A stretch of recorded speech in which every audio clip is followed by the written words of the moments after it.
Serialization of Rebel with a Cause, Mark Twain's Hidden Memoirs. Chapter 34 of 78. Burlingame and the Hornet, 1866. What Horace Bixby was for my steamboat pilot career, Ensign Burlingame was for my writing career. They both prodded me to improve, albeit in different ways and with a completely different manner in how they went about it. I met Burlingame in 1866, when he was stopping over in the Sandwich Islands on his way back to his diplomatic post in China, where he did such good work for the United States. That amazing man helped me in both the short term and the long term. He saw something worth criticizing in me, apparently, and exhorted me to stop fooling away my time and instead concentrate on bettering myself by being more selective regarding whom it was that I chose as my personal associates. He told me to strive to always climb and to gravitate towards those of intellect and character.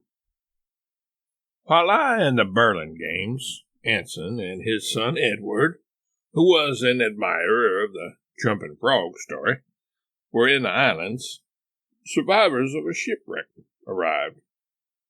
A clipper ship named the Hornet had caught fire and sank. After 43 days in a lifeboat, 14 from the vessel finally reached the islands, safe but none too sound. At the time of the news of their rescue at our shores, I was bedridden with terrible saddle sores. Here was a great occasion to get up something to note for my newspaper sponsors, and I not able to take advantage of it. Necessarily, I was in deep trouble. It was by good luck indeed that His Excellency Anson Burlingame was there at the time.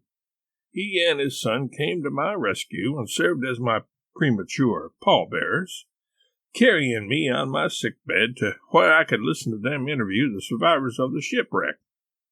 I had nothing to do but make the notes. It was just like Burlingame to take that trouble. He was a great man and a great American, and it was in his fine nature to come down from his high office and do a friendly turn whenever he could. We got through with the work at 6 in the evening.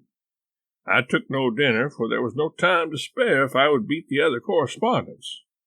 I spent 4 hours arranging the notes in their proper order, then wrote all night and beyond it, with this result, that I had a very long and detailed account of the Hornet episode ready at 9 in the morning, while the correspondents of the San Francisco journals had nothing but a brief outline report, for they didn't set up.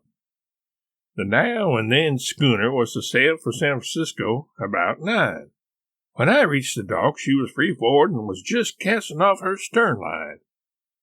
My fat envelope was thrown by a strong hand and fell on board all right, and my victory was a safe thing. All in due time, the ship reached San Francisco, and my story was sent to my sponsors at the Sacramento Union, which created a sensation and was reprinted across the country. Soon after returning to San Francisco, I improved on the story. I was able to do this because, on a return trip to California, 3 of the Hornet survivors were my fellow passengers, and after being allowed to read their diaries, I reworked the material I had written earlier, incorporating portions of those diaries. The resultant article was printed by Harper's Magazine, with the title, 43 Days in an Open Boat.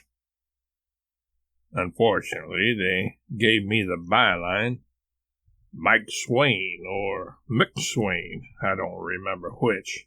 Apparently, they had proven unable to decipher my elegant calligraphy, or hieroglyphics. I later wrote the sketch, My Debut as a Literary Person, based on the fact that this success, scooping all the other reporters, was a significant stepping stone to my becoming celebrated and conspicuous.